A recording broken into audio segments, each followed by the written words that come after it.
ishlar bo'lsa, tasodif qodir ne ishlarga. Mana bugun ham uzoq o'tmishdan bir hodisa ro'y berdi birdan. Ulkan temir qush falakdan davom etardi parvozda. Men ko'zlar bilan qarasam, sen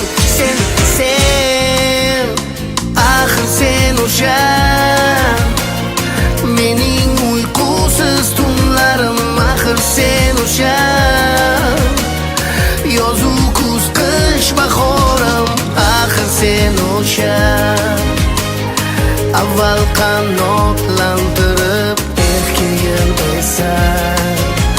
Mayli endi bu muhim emas, axir sen o'sha yoningda jajji qizcha, xuddi o'zingga o'xsharkan yoshligingga, jilmayar menga senikiday ovozi bu mo'jiza, bu mening baxtli parvozim.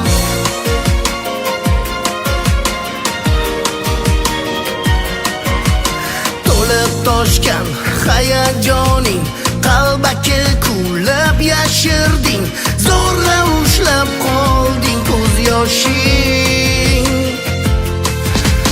Nima sezdi vujuding, yo qiynaldi vijdoning, olib qochma mendan nigohing.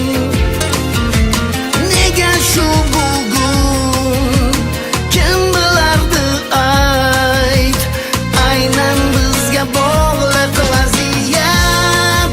Bu holat qaydan, savol bermayman, sen qo'rqma, ayblamayman, yo'q daxling.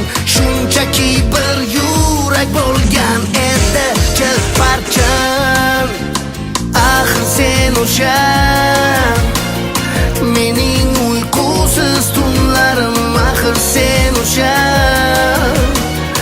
yozu kuz qish bahorim, axir sen o'sha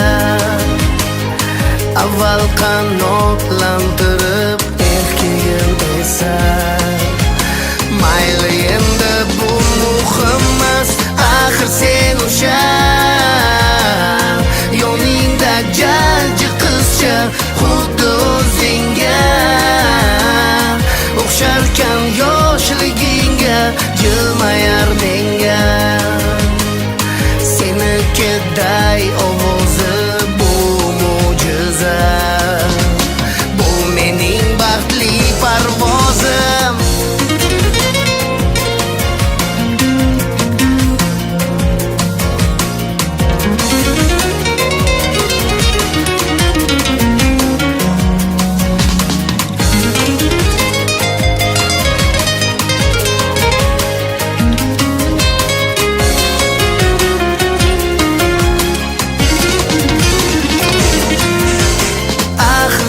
O'sha mening uyqusiz tunlarim, axir sen o'sha yozu kuz qish bahorim, axir sen o'sha avval qanotlantirib